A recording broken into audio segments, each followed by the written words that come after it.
Okay guys, we are back for part 2 of the Senate hearing going on in the United States of America today, where it really is going to determine going forward not only the price of Bitcoin, but the legality of ICOs, of different tokens, coins, and things like that. We're trying to distinguish whether they should regulate, how they should regulate, and why they should regulate.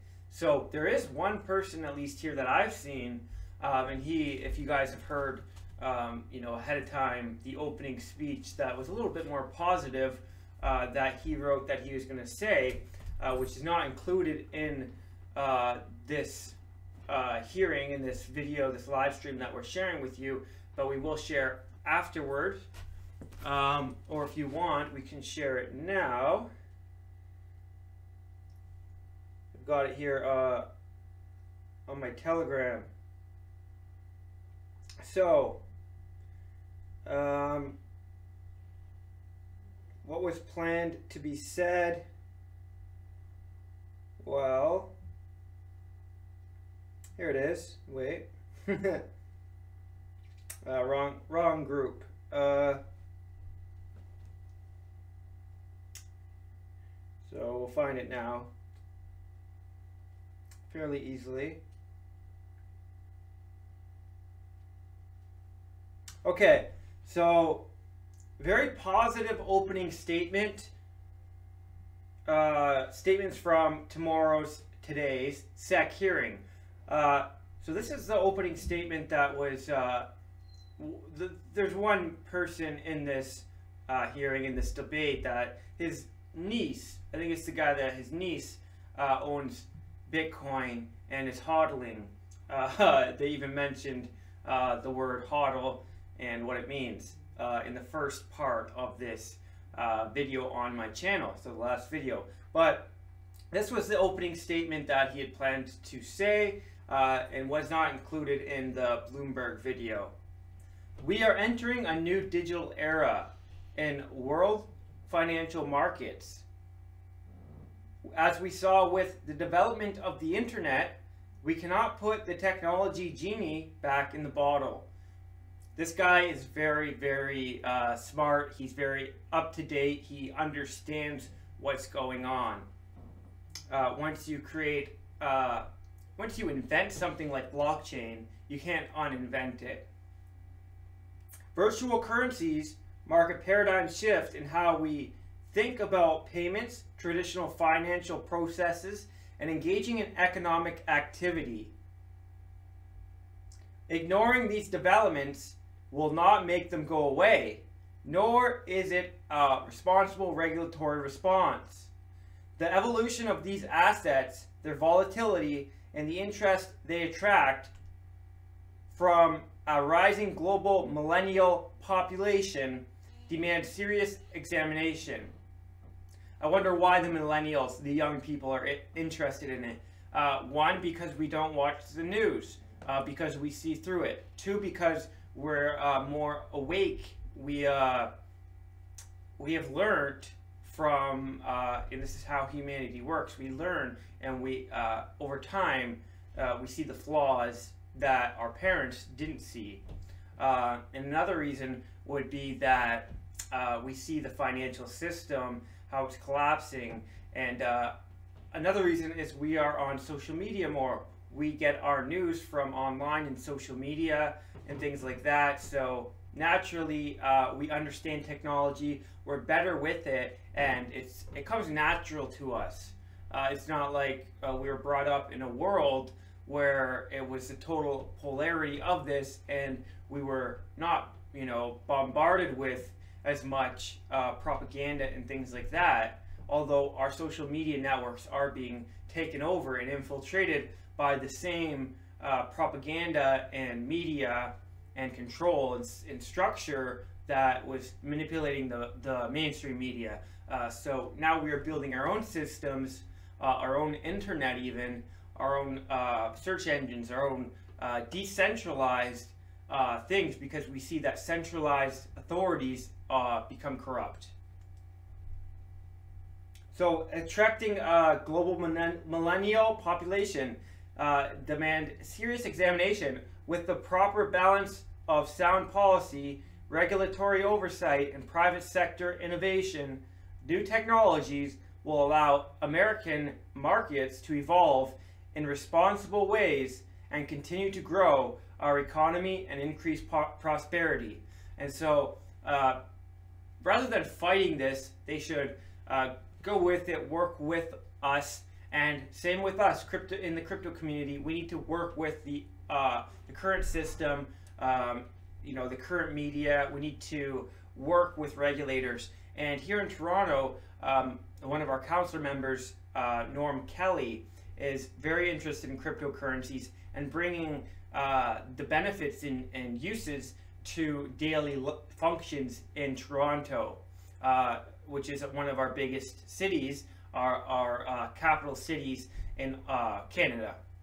So on March 6th, he is asking for input on how blockchain, Bitcoin, and cryptocurrencies can be used in the government and how the government can benefit from them.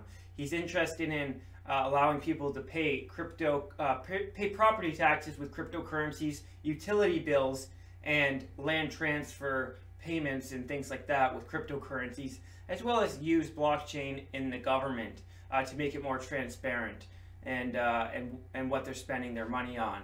So guys, that's very positive. So I believe after today's Senate meeting, the prices will go up, the markets will recover a little bit, slightly. So that's my opinion. So let's get right into it and see what's going on in part 2 to this Senate hearing.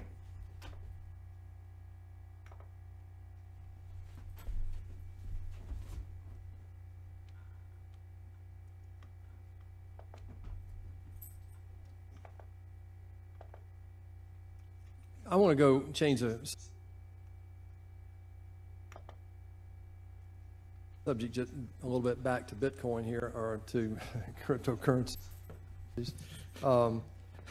We see in IPOs and tax jurisdictional arbitrage. Do you guys see that today in this developing cryptocurrency and also in ICOs? Chairman Clayton, you want to start with that? Well, yeah. And by the way, who pays for frivolous class action lawsuits? Who pays for that? Shareholders. Yeah. And investors, I would argue customers, employees, all of the above, right? Yeah. Would you answer that question for me, please? So regulatory arbitrage is one of many issues that I see in this market. To be frank, tax loss and things like that are there. Of course they are, because it's record keeping. It's difficult to trace. So where are the countries? South Korea and China are the ones that predominantly play in this war. You said before most of the current investment comes from the U.S. I'm not sure. I don't know if we all know enough yet to know that, right? South Korea and China are really heavily invested. In fact, China now, or South Korea has a new rule that says you have to record keeping. It's difficult to trace. So where are the countries? South Korea and China are in order to trade in this. Yeah, I think. And those are the kinds of things I'm asking for. Is there arbitrage really going on around the world here? There is certainly regulatory arbitrage, but what you're making a great point, because this was a largely unregulated space across the world, and now what you're seeing is each country taking a perspective, a view, action, etc., which also goes to how functional is this asset class, and how would we regulate it, and how does it work? There's a lot happening that is beyond the kind of understanding of your average investor. How would you know? So how can we, in two agencies here, I understand there's interaction between all of our regulatory agencies, but there's also another axis here that you have to coordinate. That's the other country regulators as well. Correct. So I'm asking both of you, what are you seeing, and what are you anticipating we need to do to make sure, either legislatively or rulemaking, to combat that? Chris, do you want to? Sure. Let me jump in. I'll just identify two areas of arbitrage we're seeing. One is regulatory, which I want to come to, but actually we're also seeing price arbitrage as well. There's something known as the kimchi premium for Bitcoin traded in South Korea, because there's so much interest there that it drives the price up there slightly higher. So price arbitrage. But, you know, in the early days of many markets, every American city had a cotton exchange, and the prices were different there before you developed a national market. So here we have different regional and international markets, and perhaps as this market matures, if it matures, a singular price may develop. On terms of regulation, unfortunately, I think that some time ago, perhaps in the middle of last year, there was this perception that Bitcoin was off the regulatory grid. And one of the things that Chairman Clayton and I have been working so hard to do is to disabuse that notion. Now, we are limited in our regulatory authority to set regulatory standards on these underlying platforms. But when it comes to enforcement, when it comes to ICOs, we're using our full authority to drive the message. And other countries are doing that as well. And we've had frequent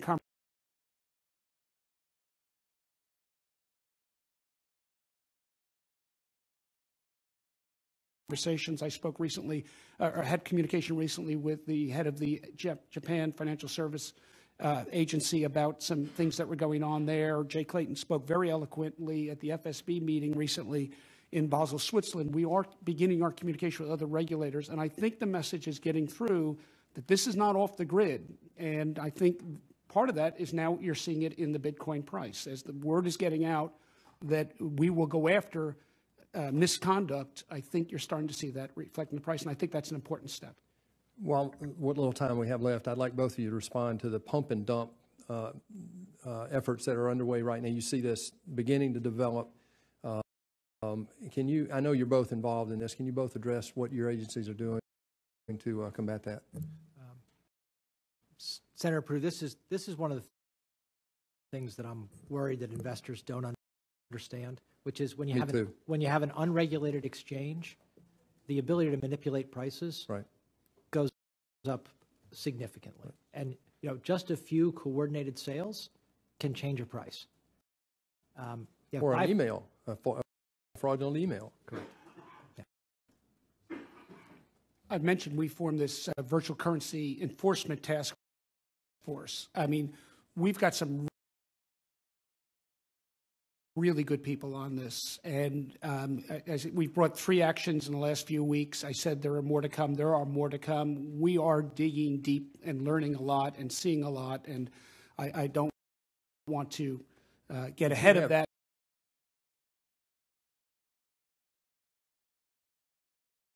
Other than to say that we are working the beat hard right now. And you have jurisdictional right to do that, right? We have enforcement jurisdiction. Yes, we do. Great. Thank you, Mr. Chairman.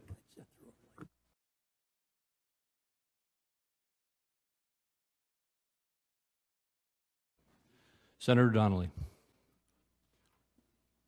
Thank you, Mr. Chairman. Thanks to both the witnesses.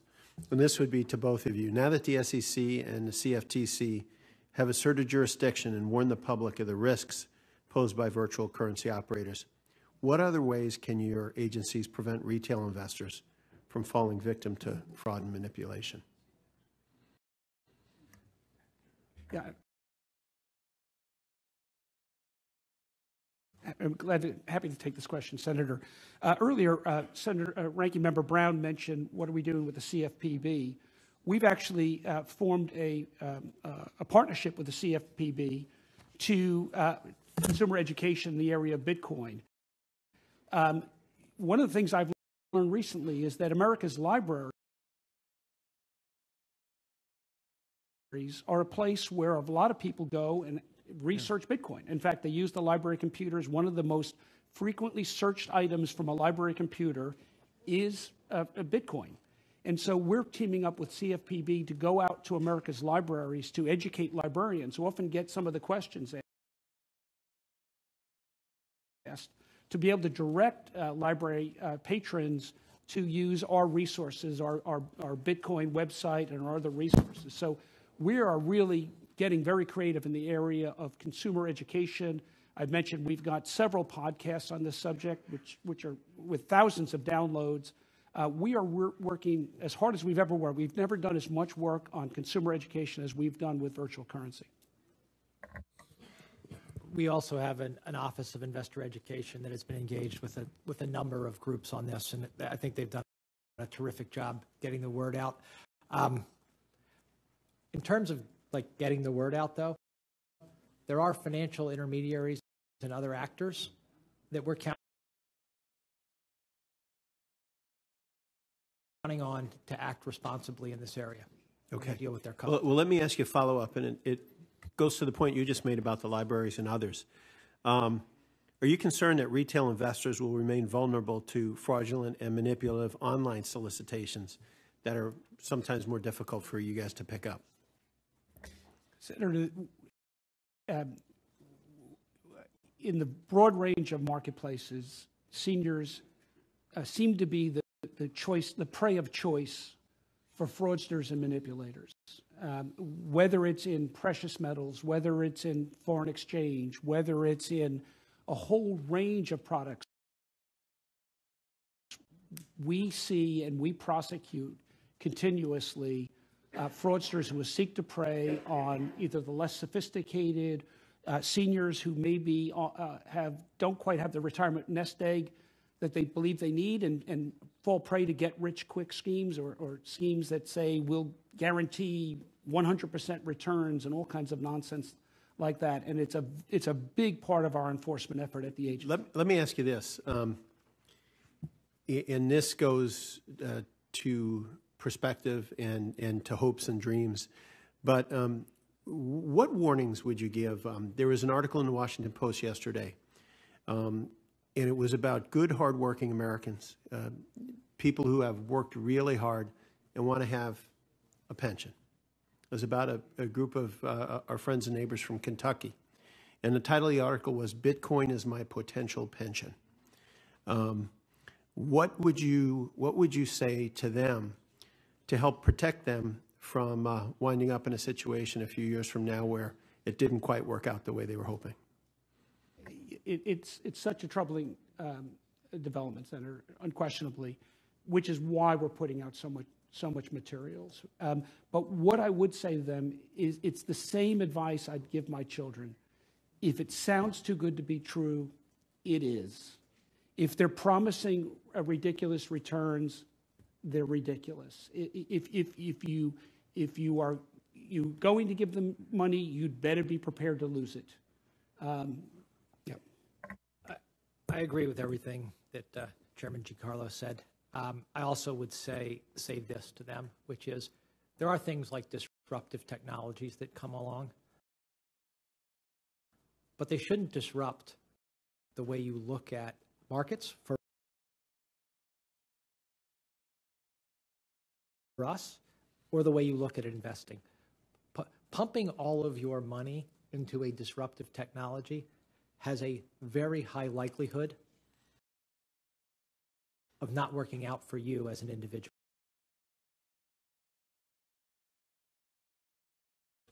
When we see disruptive technologies come along, there will be winners, but there will be many losers. Okay. That's the way it works. Let me ask you one other question. How can both of you best assist law enforcement and federal authorities to ensure these virtual currencies are not used by terrorist groups or nations like North Korea to evade sanctions? So we work very closely with law enforcement. We recently commenced a program with the FBI where we actually have FBI agents on secondment with our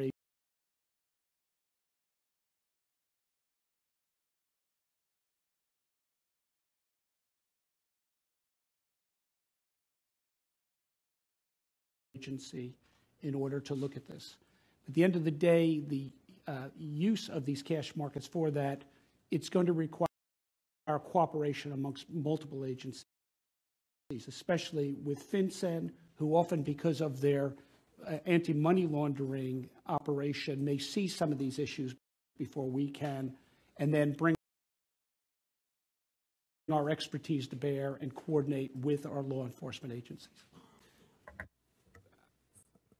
Same here. I would supplement that with, we also have a dark web working group that tries to monitor what's going on in that space in order to identify these types of issues. Thank you, Mr. Chairman. Senator Kennedy.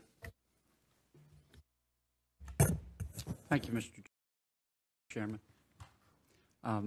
Welcome, gentlemen. I think you're both doing a terrific job. Chairman Giancarlo, when is the last time you bought a stock, exchange traded fund, mutual fund, or a bond?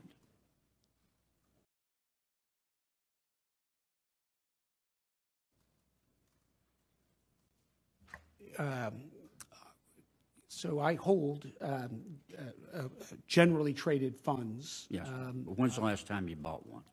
Well, probably before I pretty much put my investing. A year ago? Well, probably before I started at the commission. 2 years ago? Yes. Okay. When you bought it, what'd you buy? Equity or bond? Index funds mostly. Index funds, okay. When you bought it, did you sit down and read the prospectus for the index fund? Well, I'm not supposed to say this as a lawyer. I'm not supposed to say that I probably didn't read it cover to cover, but I will confess that I didn't read it cover to cover. How many investors do you think do that? Don't read it? I think most. Okay. So what's the point? I mean, we're talking about all the dangers and the risks of cryptocurrencies like Bitcoin. I'm putting aside the shyster fraud issue.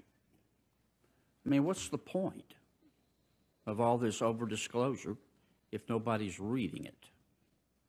Well, and why do we want to do the same thing with Bitcoin?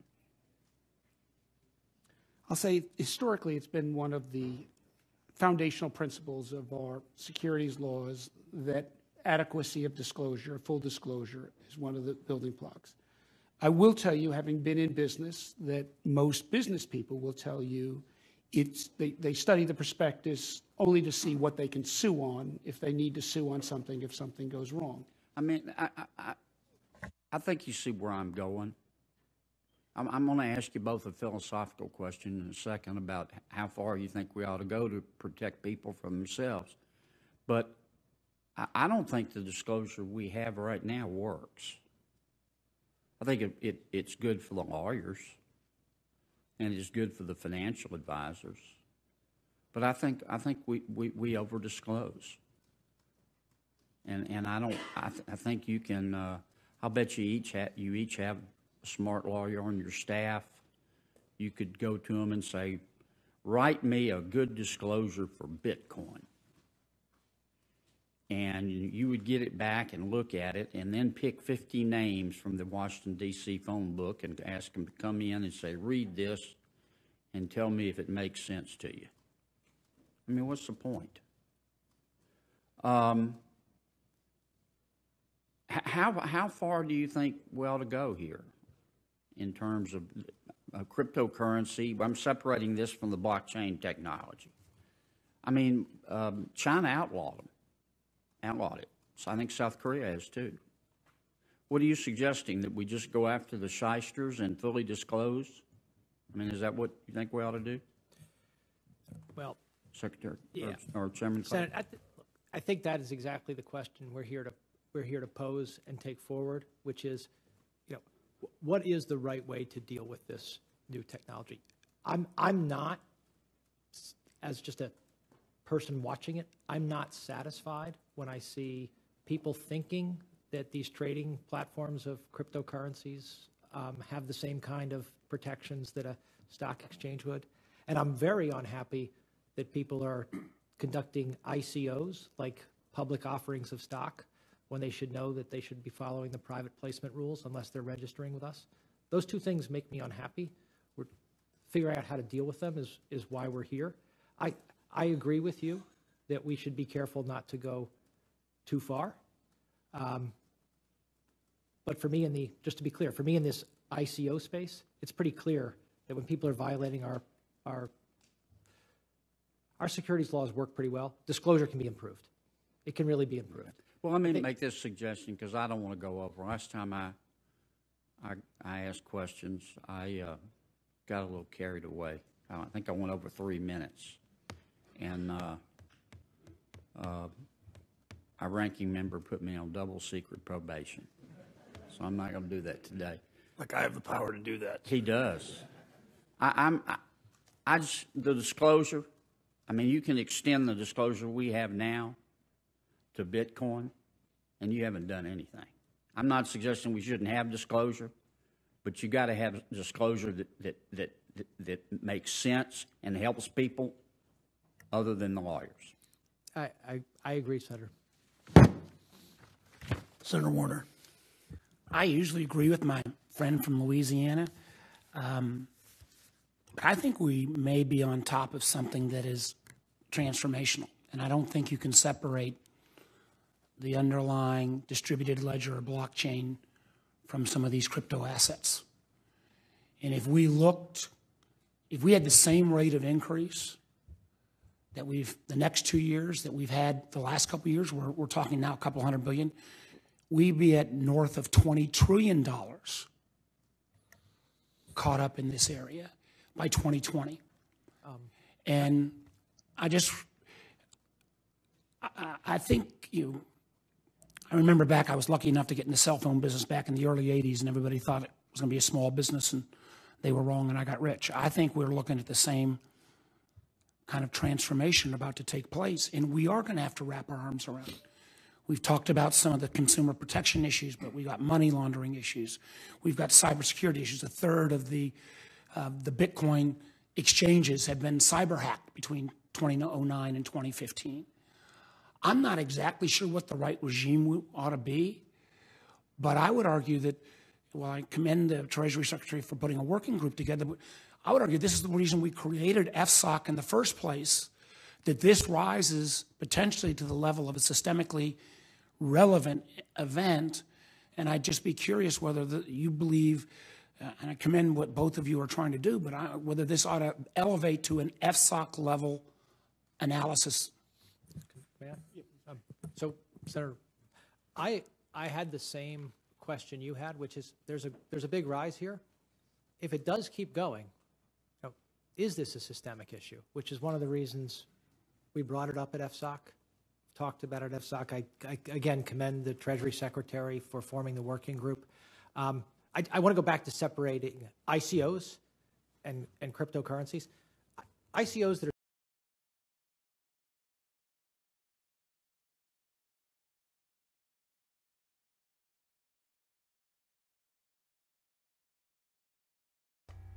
Okay, guys, we're going to take a short break. Separate this. That was an hour, half an hour long. But I won't do an introduction for the next one. We'll just get right into where we left off. Just give me a second here again.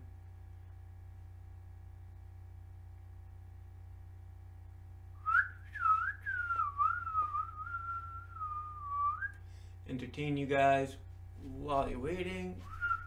Guys, also hit the like button if you're enjoying this, if you're learning something, if you think this is useful to be watching for people in cryptocurrency, and more people will see it, as well as share it on anywhere you think that this would be appreciated, and hit the notification bell for anything cryptocurrency related in the future. We do many videos, especially when something big happens like this. We always cover it, and we do almost daily news videos. So guys, we're going to be right back with the second half of this hearing with the Senate and all these other authority figures from banking, housing, and things like that. And we'll do a review video afterwards, maybe tomorrow or something, once I've done enough research on actually who these guys are and things like that. So catch part 2 on our channel in about 2 to 5 minutes. And if you're not watching this live, then you can go find that right away. It'll probably show up at the end of this video.